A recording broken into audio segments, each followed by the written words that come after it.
Welcome to Feminine Roadmap Podcast. I'm your host, Gina Farrar. Each week, I bring you an inspiring conversation to help you navigate the challenges and changes of midlife so that you can not only survive, but thrive in your second half. Hello, Feminine Roadmappers. It is Gina here, and today I have a great conversation. My guest today is Stephanie Thompson, and we are going to be talking about strategies for overcoming grief. Stephanie is the founder and the president of A Dancer's Heart, an organization that provides scholarships, leadership, and life skill programs for young ladies from the ages of 12 to 22. So without further ado, Stephanie, thank you so much for being on my podcast today. Oh, thank you for having me, Gina. I am so honored and blessed to be here. Well, we worked hard to make this happen, didn't we? Absolutely, we did.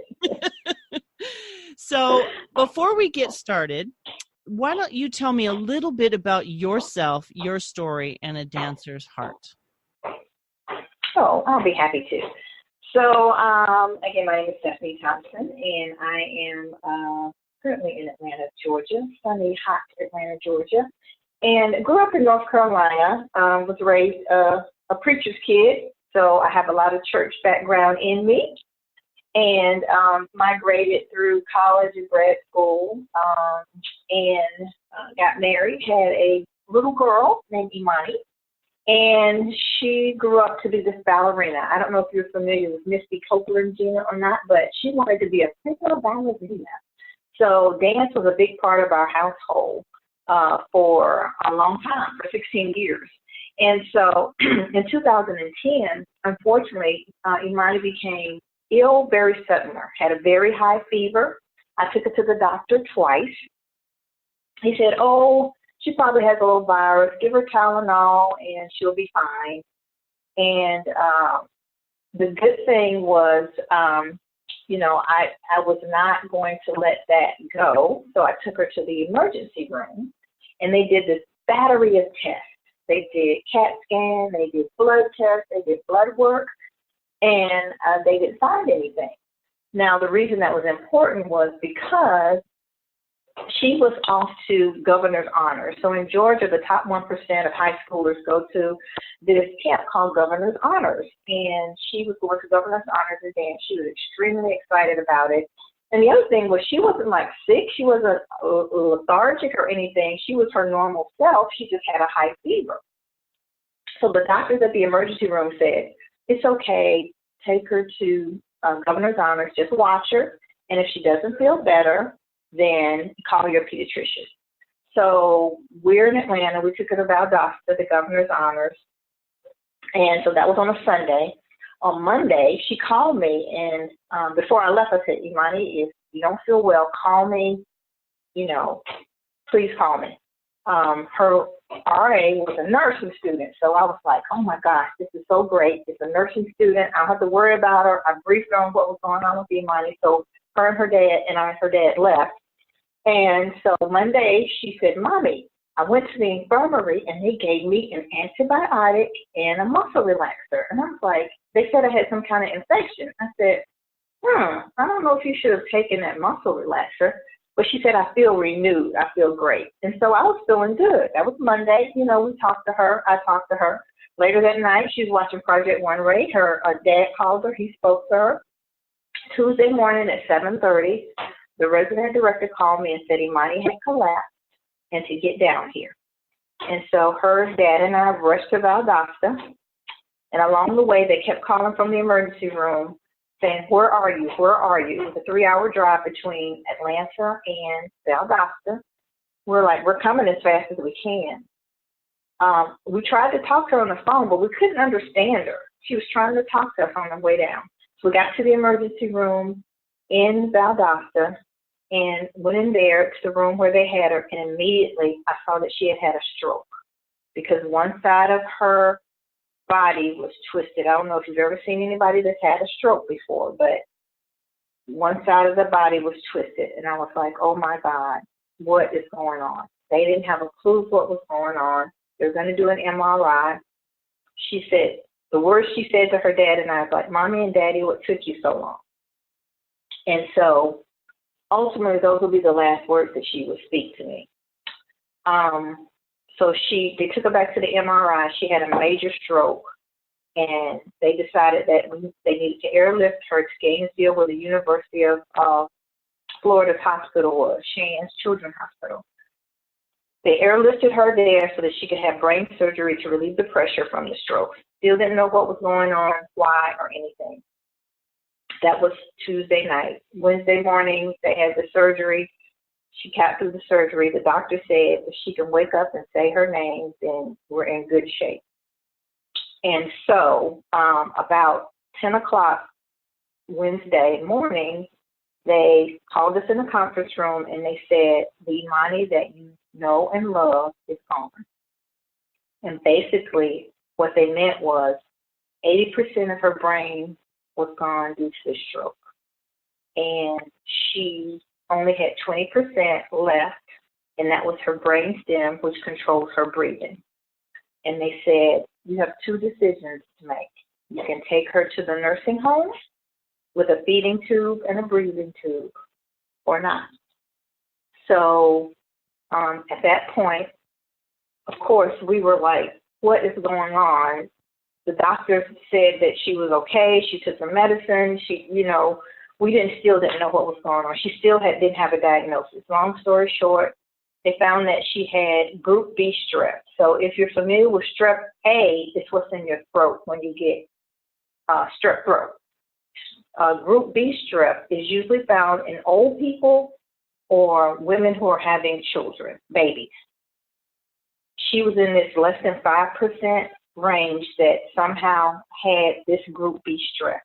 That caused an infection in her body, traveled to her heart, and of course the heart distributed the infection throughout her body, which went to her brain and caused the stroke. So we had some decisions to make. Gina, I did not know what to do. So I stayed in the little church where they have at the hospital. I just stayed on my knees and just prayed for God to tell me what to do. Because her dad was like, well, we can take her home and we can take care of her. But we had another team of doctors come in and give us a second opinion.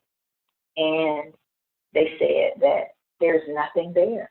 There's nothing there. And so after many days, we decided that she could breathe on her own, we would take her home, because that's what I got when I was praying. If she could breathe on her own, then it was meant for her to be taken home.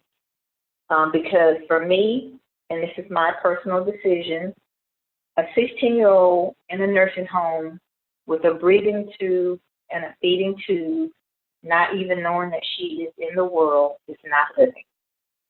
That's existing, it's not living at all. So a week after she collapsed, we took her off the breathing tube because that was the part that was supposed to be working, and she didn't survive. And so this young lady was such a phenomenal, smart, intelligent, beautiful young woman. I decided that I wanted her to have a legacy, and I wanted to pour in and bless other young women and help them succeed. And out of that was born A Dancer's Heart, because I didn't want her life, short as it was, to be in vain. And that's how A Dancer's Heart was started. And so here we are 8 years later. We've reached over 500 young women. We've given away close to $20,000 in scholarships. And we just continue to reach out and try to bless other young women and to help them succeed. That's our goal, to empower and help young women succeed. Wow, Stephanie. What an incredibly difficult journey God has required of you. I have watched many people suffer through the loss of a child, and I cannot fathom the level of grief that must have brought to you. And so before we even get started, I just really commend you for doing something with that grief that brings you back life to other people. Like you took your loss and created a gain for whoever God brings into your organization. And so that's just incredible. And I'm going to say thank you, even though I don't benefit from it. I would say thank you for taking your grief and doing something so constructive with it. I appreciate that. And I have to tell you that it is such a journey, and it never ends. And we're going to talk about this a little bit. But when you see anybody, whether it's your child, your parent, anybody, take their last breath, you never forget that. It never goes away. And you have to deal with that and the ramifications of that. So it is a journey. And it's one where it's an uncomfortable journey because people don't really like to talk about grief and death and dying. And what I've learned in my journey is I embrace it because it is a reality. Like, we're all 100% terminal. Nobody gets out alive. Nobody. Yeah. That's just a fact. And the fact that, I have become comfortable with the subject matter just by force. But so yeah, it's a lot. In the next year, in 2010, the next year, my sister passed away, and 2 years after that, my brother passed away. So I've had to go to a lot of funeral homes and plan a lot of funerals. So I've been navigating this journey for quite a while. So why don't we talk a little bit about the navigation of that journey? Because the layers of emotion, especially when it comes to our children, I would say that probably most people feel like we shouldn't have our children pass before us. I think that's kind of a natural kind of thought process. I've heard people say it shouldn't be this way. So how did you navigate the journey of losing her? How did that impact your marriage? How did you do it together, or were you able to figure that out? So we were not able, let me go back. So we were not together when this happened. And so but at the same time, we parent together. So we were always a team because she came first. No matter what happened, she came first. But it is very, very difficult because during the process of her illness, we were on opposite ends of the spectrum. He was in denial. I'm more a realist. And so we were clashing on a lot of decisions. And the physicians and the hospital were like, you guys got to be in 100% agreement on what we're going to do in this situation. And we weren't. And that was another level of stress, quite actually and honestly. We were not on the same page in what we should do with Imani. So it's very hard. It is very hard.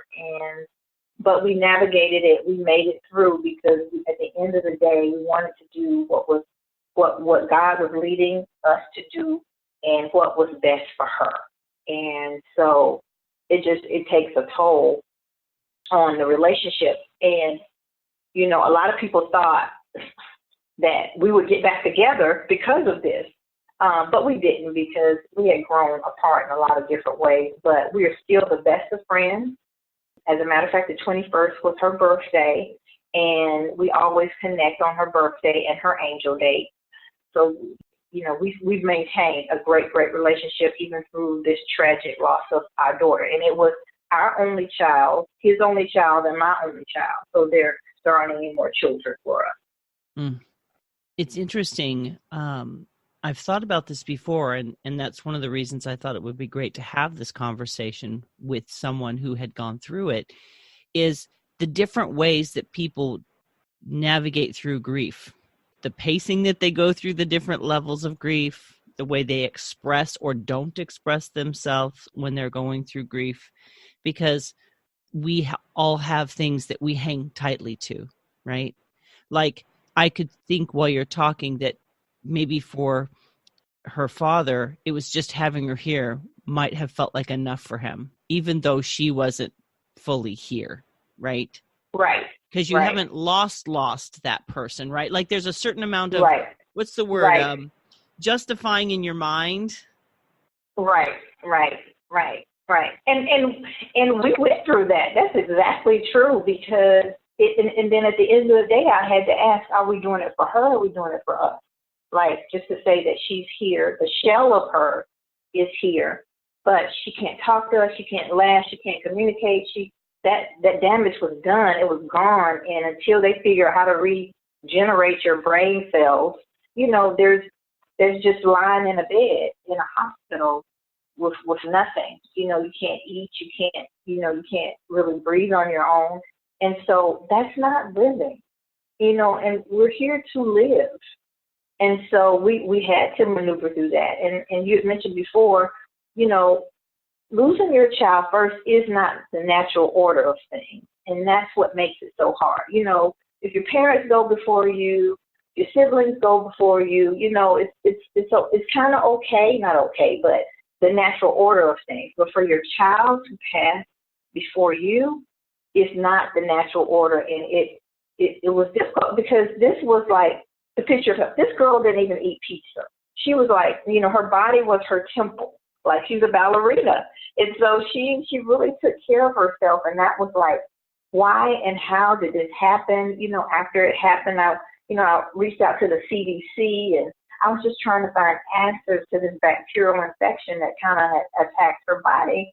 And they couldn't give me any answers. And so that was part of the reason, you want to know the why, always why. Why did this happen to me? Why did this happen to her? She was a great kid. She didn't give us any trouble. She was a normal, typical teenager. It's like, why did this happen? And you have to get comfortable with not knowing why, because you're never going to get an answer to satisfy you. And even if you did, it's not going to bring her back. And so just, the way that things happened, and I think everybody grieves differently. And so I am an outward griever, right? Some people are more laid back. Like, I'm like, I'm going to put it out there in front of you. Yeah, I lost my daughter. I don't go around saying that, but, I let people know, because ultimately, Gina, people are going to ask you, do you have kids?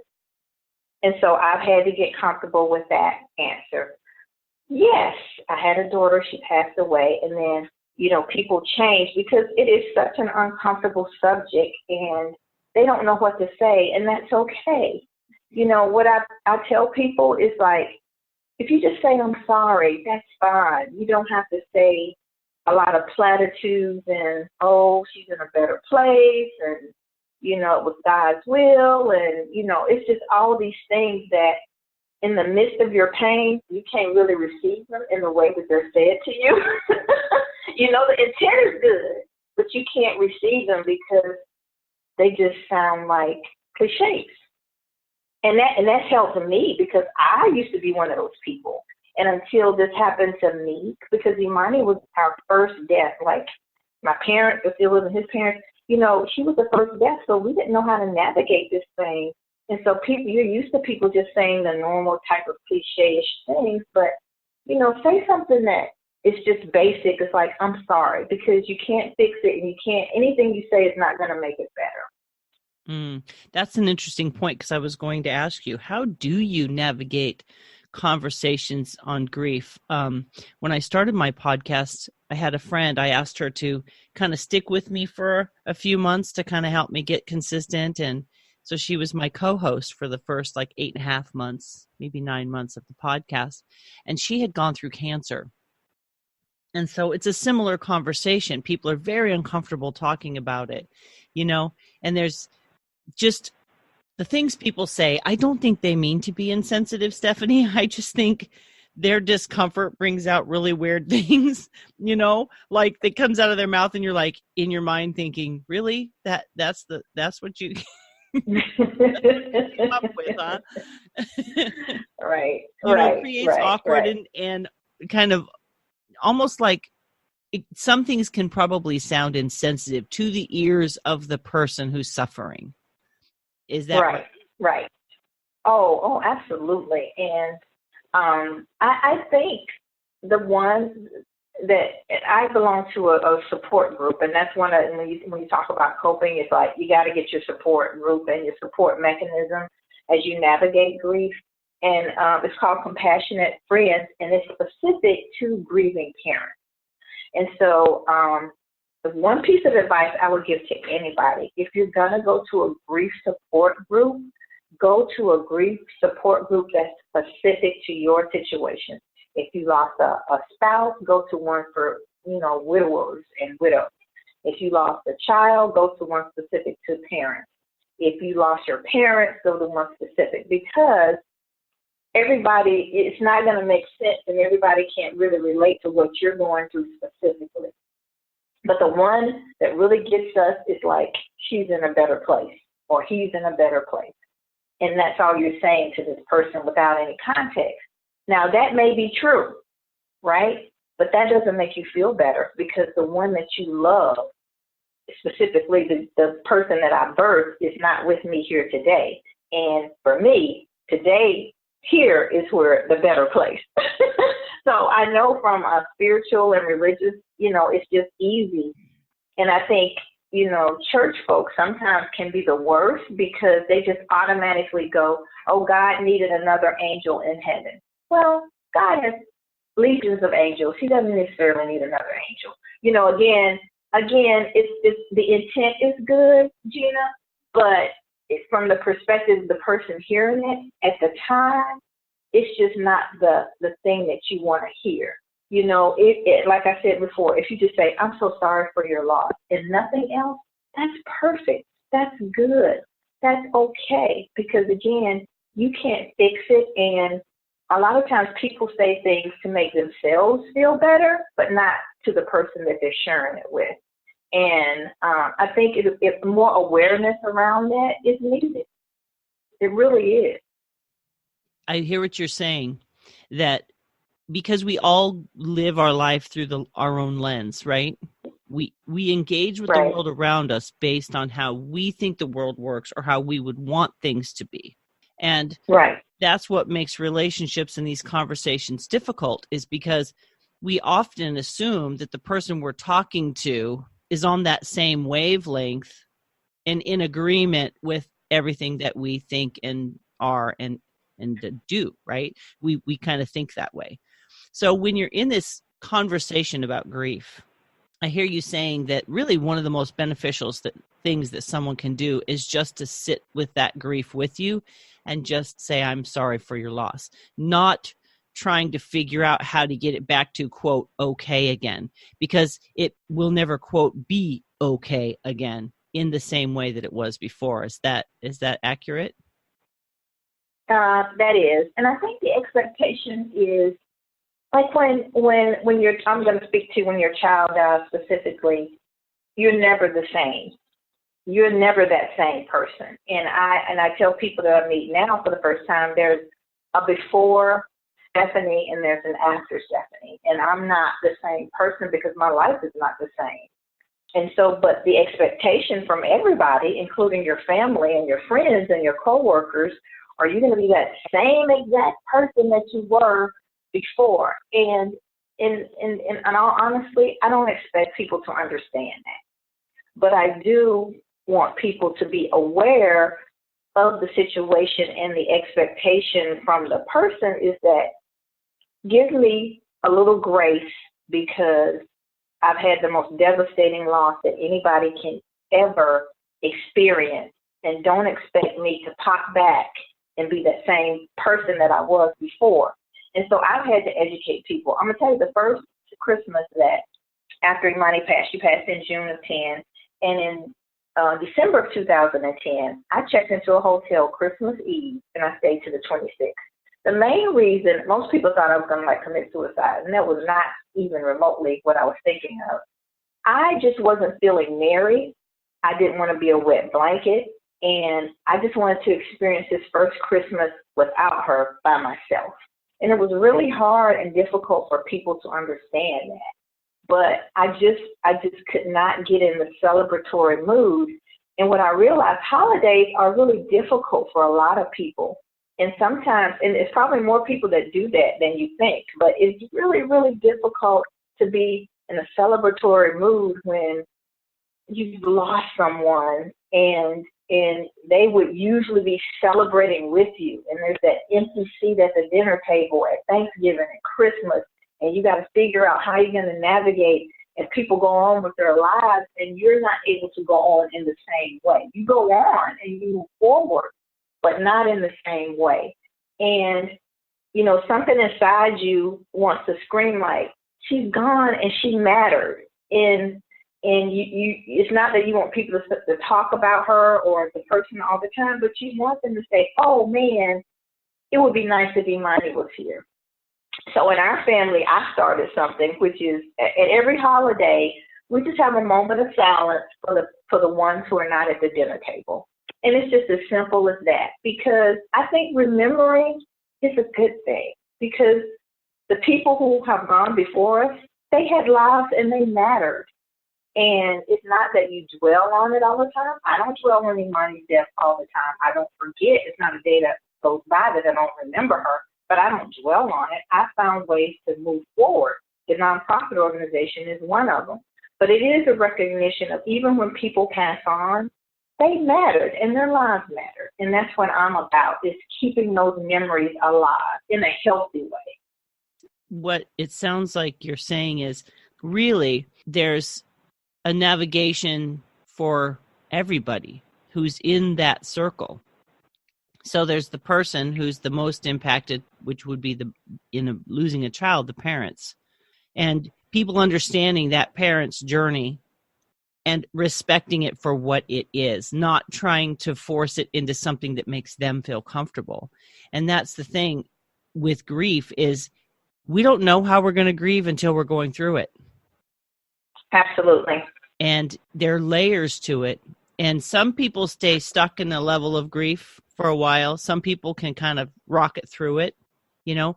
And I think when I hear you say, you know, if people could just understand, I think we do need to keep our finger on the pulse of people that are grieving, because some people are not necessarily emotionally capable of navigating alone like you did. Some people do need to kind of be, you know, kept tabs on, if you know what I mean, you know, just checking in. So if we were thinking about your grieving and someone outside of your grieving, what things could someone do? Let's look at it both ways. First, let's look at how you navigated your grief, because we've kind of already talked a little bit about how other people can help you. Allow you to grieve your own way. Don't say moral platitudes. Just apologize, give them a hug, and give them love. Is that accurate? Yeah, that's really accurate. And what I would also say is that, of course, there's no magic bullet, caveat, and everybody grieves differently. There are some people who are like, the way I manage it is I have to keep moving forward and not even saying the person's name who passed away. I mean, people grieve differently. For me, the way I navigated was a lot of self-care. And I became a lot more patient with myself. And fortunately, after my daughter passed away, I was able to take time off. And I took 3 months off because I couldn't focus, because, it's traumatic, and you're really trying to grasp, did this really happen? Did this really happen to me? And why and what and who and how and what am I going to do next? And so for me, I did a lot of traveling to water. I went to a number of beaches. My favorite beach is St. Simon's Island, Georgia. And I was there a lot, and it just helped me just process. And so I'm saying, if you can, do a lot of self-care for yourself, to take care of yourself, to help you manage through whatever that is for you. If it's immersing yourself in your favorite hobby, if it's traveling, if it's sleeping, it's okay. It's okay, because you're trying to figure out the next step in your life after this devastating loss. And I think the other thing is find the support and the help that you need. I got therapy because I could not do it alone. I couldn't. I was a mess. It was like having a tsunami in your life. And I was like, you can't, a lot of us use friends and family as therapists, but they're really not good therapists. So go to a real, licensed therapist that can help you navigate these rough spots. And get some help if you can. If you need to get a little prescription, something. I'm not advocating whether you should or should not. I'm just saying you have to figure out what the best care for you and the best support for you is. Again, I joined a support group, Compassionate Friends, specific to grieving parents. They were my lifesavers because there you could go and there was a no judgment zone about anything. You could say anything. And people were like, yep, I agree. I felt that way. Yep. And you need that kind of strong support. And those are the people who would check on you. It's like, hey, I'm just calling you or texting you to see how you are. Is there anything, if you want to talk, whether it's 1 o'clock in the morning, 2 o'clock, whatever it is, you need that support group to kind of help you navigate through. And that's how I did it. I didn't do it alone. And honestly, at the time, after it happened, Gina, I was so mad at God. I was mad. And there were times right after I couldn't pray for myself. And I was so grateful for people who prayed for me when I couldn't pray for myself. And so that was a huge support. And, and of course, God understands and He knows everything. So I was like, okay, God, I had to have my moment with you because I was angry about the whole why this happened. But, I came full circle, and my faith is what actually keeps me going. And it is the rock and the foundation of everything because I could not have done it, without the hope of seeing her again. So, you have to find what works for you. But the most important thing is taking care of you. And that's really hard. I say it and it sounds easy, but there was a time when I didn't really care about it. I didn't care whether I lived or died. I wasn't suicidal. I didn't care much about anything because my daughter wasn't here anymore. And that was the most important thing in my life to me. And I just had to navigate that through that. But fortunately, I was blessed with a lot of her friends surrounded me with their love. I became a second mama to them, and they still to this day still support me. And I'm so grateful and thankful to these young ladies who love my daughter, and they still love her through me. What an incredible gift. And I think that potentially as people grieve, it's really trying to find those ways to experience love and relationship again. Mm-hmm. I guess it sounds like, you have to go through what you have to go through. Meaning, like I said, if you haven't lost someone or, like I said, losing a child, I think is another level of loss. And I think there are it's the same grieving journey, but I have a feeling that the emotional angle of it is probably incredibly intense. And finding that love again, I guess, finding that place of being in the world again, how you fit in this new way is part of the journey. Is that kind of correct? It's like because you had this role and now that role's not there. So what do you do? Oh, absolutely. And that was the hardest thing. Like I said, she passed away in June, and come August and September when back to school supplies, all of that stuff, I felt like I was on the outside looking in. Well, once upon a time, I was on the inside. That was so hard. That was so hard, not having to go through that process of doing the schools and I thought about she was a rising senior and we started college shopping looking at different schools, and I was looking forward to graduation and then college and then marriage and being a grandmother, and all of this stuff just disappeared before my very eyes. And that was just and it still is hard. It's hard to realize that I don't get to experience those things firsthand, as a mom. And so it was like, I have all this love, for this person, and this person is now gone. So what happens to the love? And the love is still there. I have this saying along with the dancer's heart that love lives forever. So no matter if the person goes away, the love is still there. And the love that I have for her is still there and is still strong, even though she's not there here in the physical. I still love her. But, I get to share that love in a different way with other young women, and that's why I get to pour into and mentor other young women, and that is a blessing, and that blesses me, and that helps me in my healing and my grief journey. So let's talk a little bit about A Dancer's Heart. When did you start that? What prompted it? Like, I know it was her passing, but how did you come up with that idea and choose the target age group and all of that? Tell me a little bit about that process. So, right after we got her prognosis, the diagnosis and then the prognosis, I said, okay, she's not going to go out like this. She's too much of just an amazing person. And honestly, Gina, she taught me so much about compassion and love and giving people second chances, because she was the kind of spirit of, like, even if somebody like did something mean to her, she was very forgiving. And I was like, wow, she's like, Mommy, don't be so judgmental about so-and-so. You don't know what she's going through. And I was like, really? But anyway, and I just knew she was just too much of a special person that the first thought was like, I wanted a scholarship in her name. That's my first thought.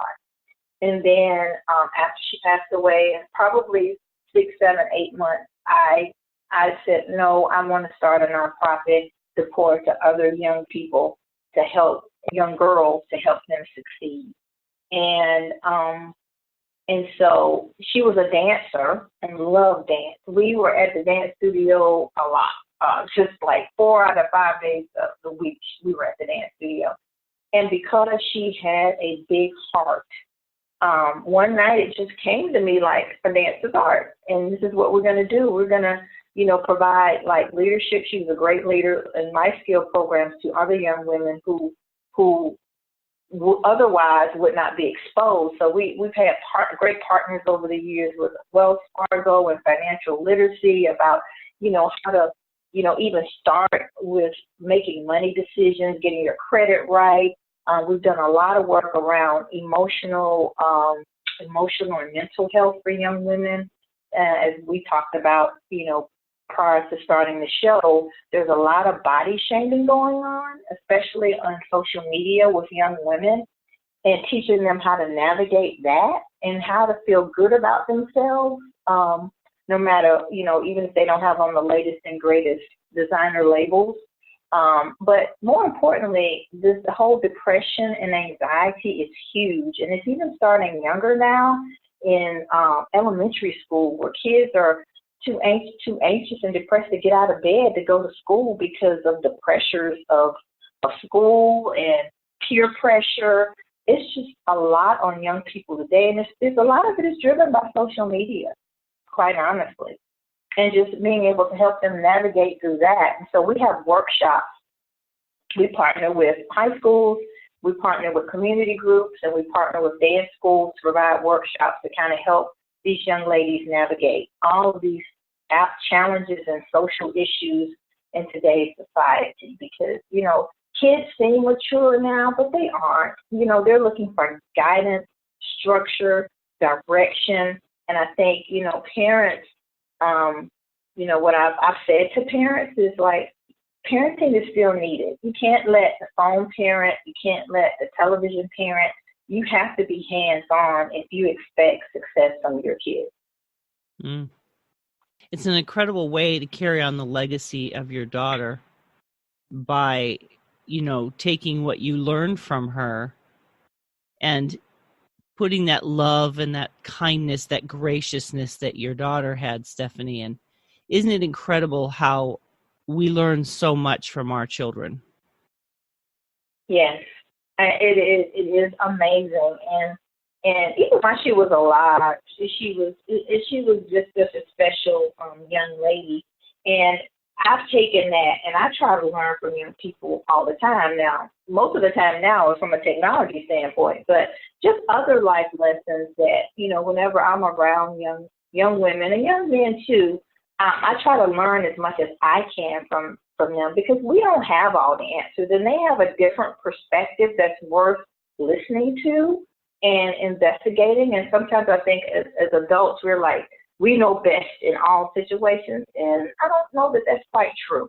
We have more experience, but they have a perspective, based on their lens that can really help us grow. And so I try to be really open now when I'm speaking with young people about making decisions. Was that something that really came out of your journey of grief? That kind of spaciousness, that openness? Is that something that was kind of a result of that journey for you? And does that help you heal as well? Oh, absolutely. Gina, there's so many lessons I have learned as the outcome of my grieving process.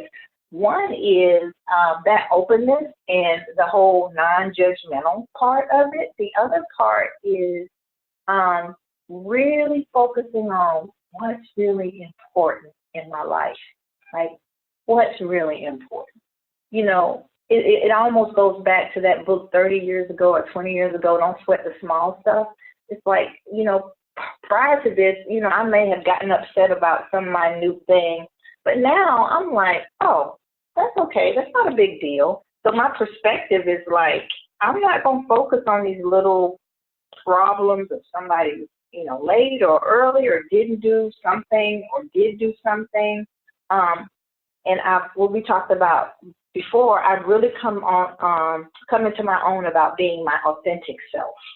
And I think that's what grief helps you do too. It's like, because you experience this, you don't have time for any BS or to put a mask on or to do anything like that. You only have time to live your life the best you can and be your authentic self.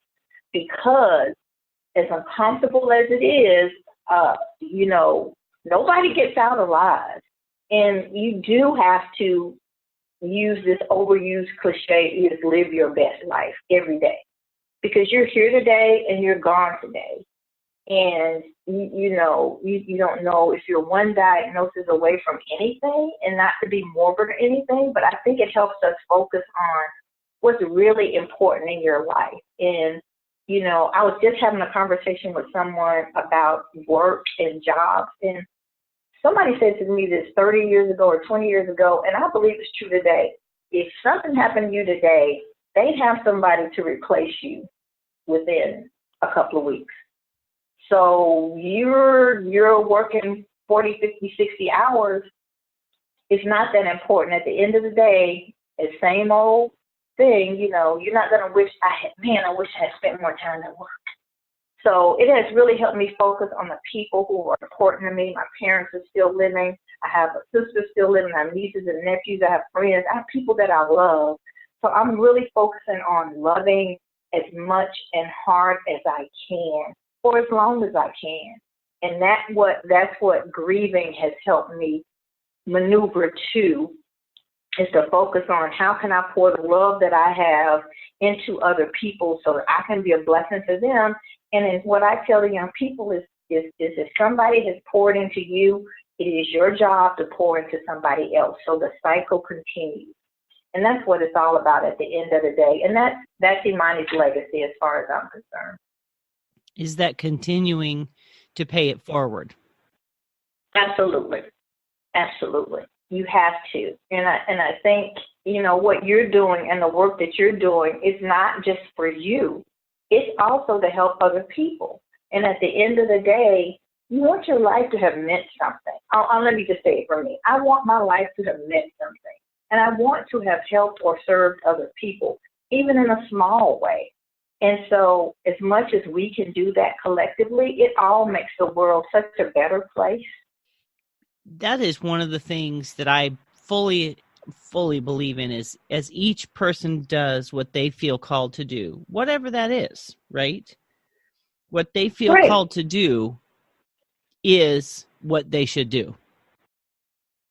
Yes, I know. But, sometimes it's really, really hard because I think fear keeps us from doing a lot of stuff.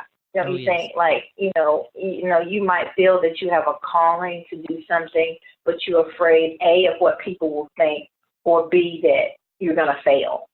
And I think it takes a lot of courage to kind of step out there and say, no, I'm going to start this podcast because I believe that there are women out there who are in the same situation as I am, that are having these challenges, and we need to have these important discussions and conversations without fear that it'll fail, but it won't, because there is a need for it, and there is a need for a lot of different types of conversations that we don't have, and we need to.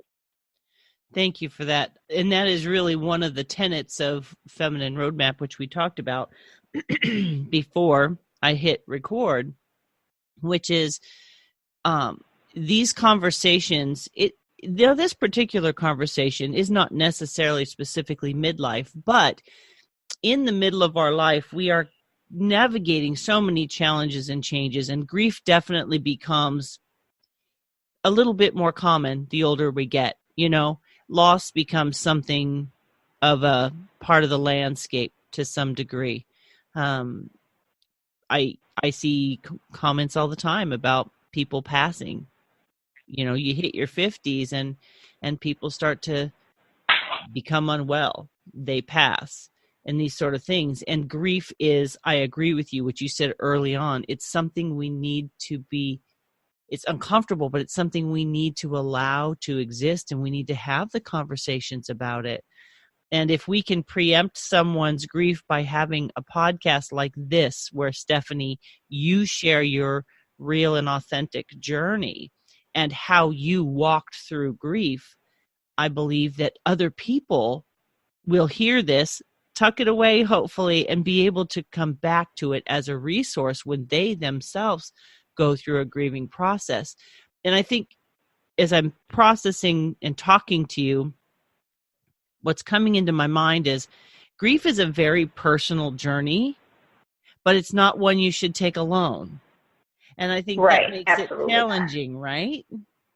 Mhm. Mhm. It does. It makes it really, really challenging, because somebody told me this and I didn't believe it, but it's true. Like, the people that you think are going to be there for you are not the people that are there for you. It's these outlier, ancillary, acquaintance type people, at least for me, who really came in and surrounded me with a lot of love, care, and concern. And it wasn't like my immediate family. It wasn't like my best friends necessarily, although they have been so super supportive. But it was these other people that really checked on me at like 1 o'clock in the morning when I cried myself to sleep,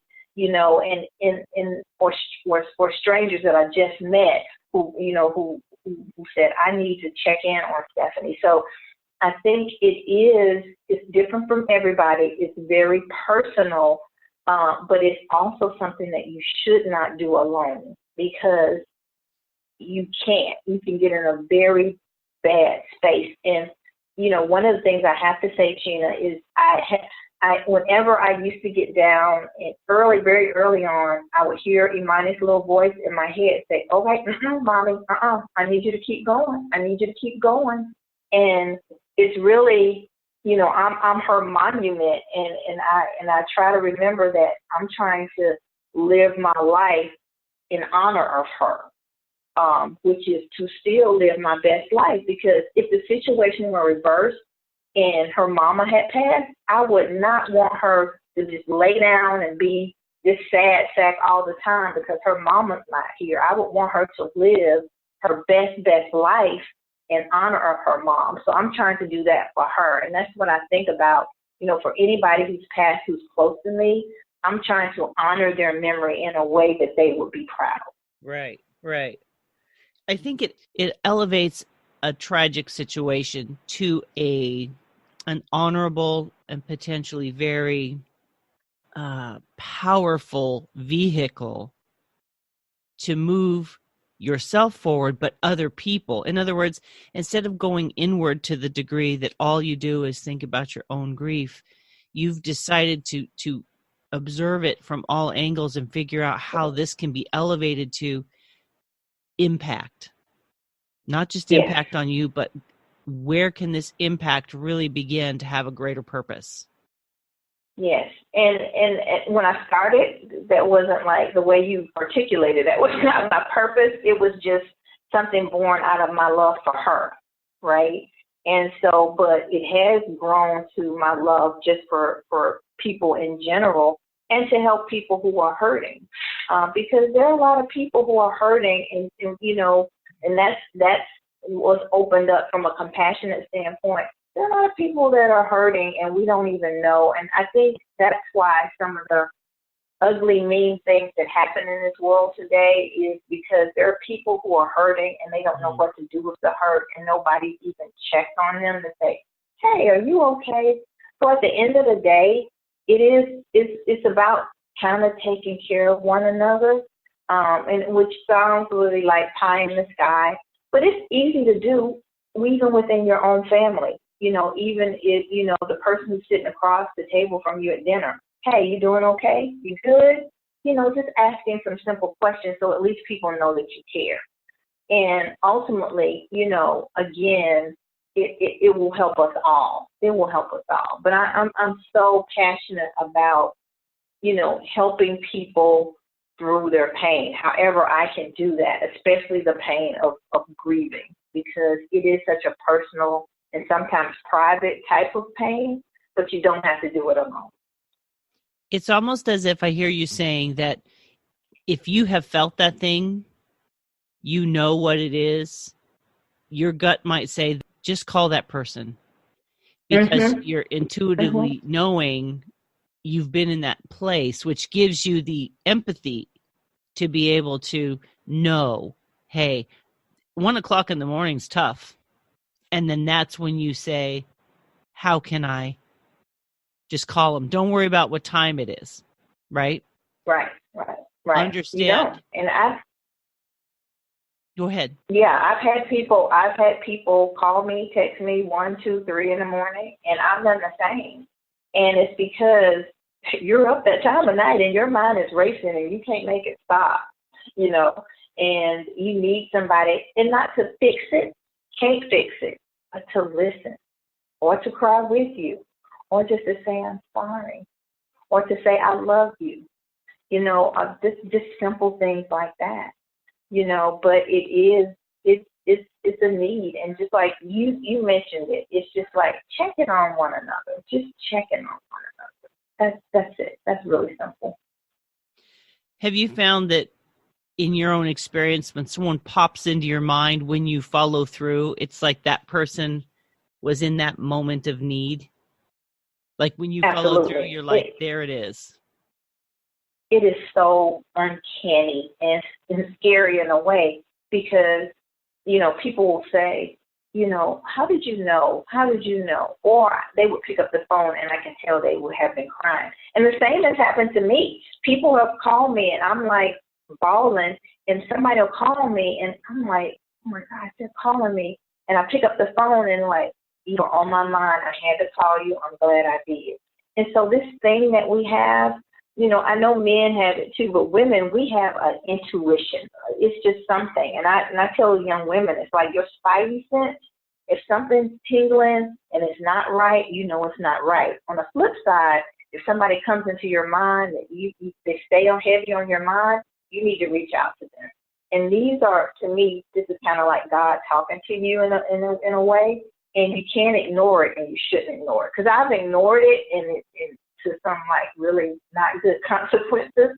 So now I'm learning to listen to my gut, my spidey sense, my intuition.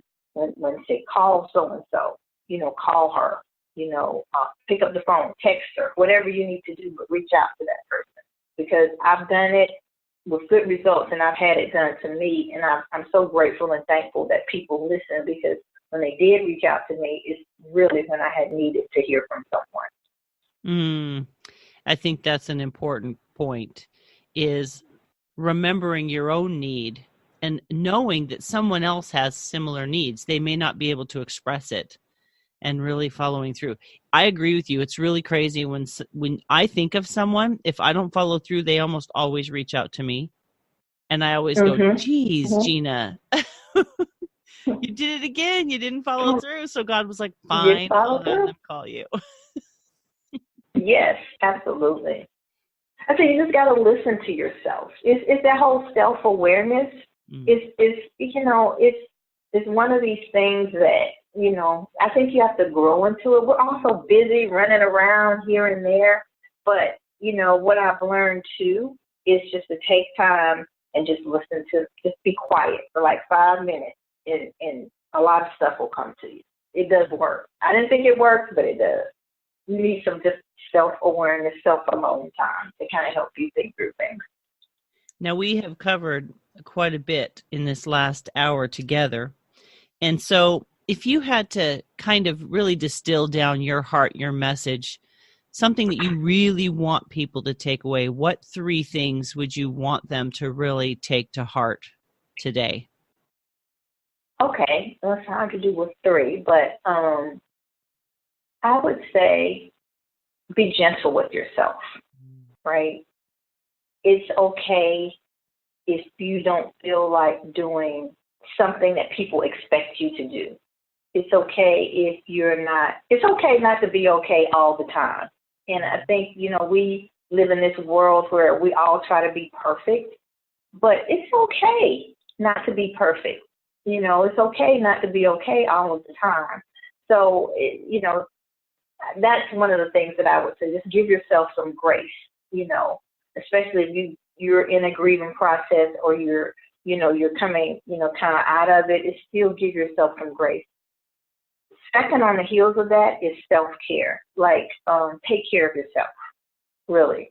If you need to take some time off, if you need to go get some therapy, if you need to go to the spa and get some massage, whatever you need to do some self-care, you are the most important person, especially if you have other people to take care of. Like they say, you put the oxygen mask on first. Take care of yourself. And then thirdly is get the support you need, and allow people to support you. A lot of times grieving can be really private, but there are people who can really help you and make this process and journey easier, if you will allow them to support you in a very healthy way. And you're going to find through your grieving process, if you've never been through one before or grieved before, it's like you get a discerning spirit of who is really genuinely honest, concerned about your welfare. And so utilize that, but allow people to support you and get the support that you need. I think those are probably the 3 main things, because I realized that I didn't give myself enough grace, because of the way the world is. I jumped back into work, and, everybody expected me to be the same, and I wasn't the same, and I didn't give myself enough grace didn't use my voice to say, hey guys, I'm not the same person I was before Imani passed away, so I need some grace. So having the courage to ask for that, and not being so proud to say, I still can do the same things I did before. Yeah, that's not good. It'll come back to bite you. I love how you said giving yourself permission to not be the same person you were before. I think that's a powerful point too. In other words, not expecting yourself to just get back on that saddle and ride. It's going to be being okay with the inevitable impacts of loss, and allowing that it's okay for it to change you, as long as we don't get stuck in negative and self-harming habits. Right. Absolutely. Yeah, and that's at that point I was trying to get at when I was saying I still want to honor her, and doing negative and self-harming things are not good. But I have to be honest with you, when she first passed away, I was like, I could not sleep because my mind was racing, so I had to take something to help me sleep, and I had to stop because I didn't want to get addicted to it, you know. So because I knew that was going down a path of self-harm. So you also have to be aware of when you're going down that path of self-harm. I had another grieving parent who went down a path of drinking a lot, you know, and had to realize and pull back, like, no, this is not the path that I want to go down, because it is real easy to get there because you're trying to self-medicate in whatever way you can to ease the pain. And so that's why you need those people in your life to say, wait a minute, you're doing too much. This is not really what you should be doing, you know, in a loving way. So, you know, thank you for bringing up that point, because it's kind of easy. And some people do go down that path, and it's a slippery slope that sometimes it's hard to recover from. Wow. I feel like this topic has a lot of layers to it, but I do feel like we have covered some great ground. And as we wrap up, I love that you said it's okay not to be okay all of the time. That is a very empowering statement. And I want to thank you for sharing your journey and just what a powerful story, what a monumental loss to overcome, and to come back with greater wisdom, greater compassion, greater vision. Of course, we would never want to go through what you've gone through, but what you've done with it is so incredible. So I definitely honor you for taking the journey you've taken and turning it into something beautiful. It's that biblical principle of beauty from ashes. And so it's really inspiring to see someone walk that out. Oh, thank you. Thank you for having me. I have enjoyed sharing with you immensely, and all the best to you. Thank you so much. Today I've been speaking with Stephanie Thompson. She is the founder and the president of A Dancer's Heart. And you can head on over to www.feminineroadmap.com/episode 124, and you will find a link to Stephanie's organization. Each year, she does have a run. So get over there, check out her website, see what she has to offer, see how you can get involved. And remember, keep a finger on the pulse of those people around you who might be grieving. Take some of these strategies that Stephanie has shared today and show up. Show up in the world in a way that you would need someone to show up for you. As always, while you're at my website, please leave your name and your email address to join my tribe. I have a gift for you.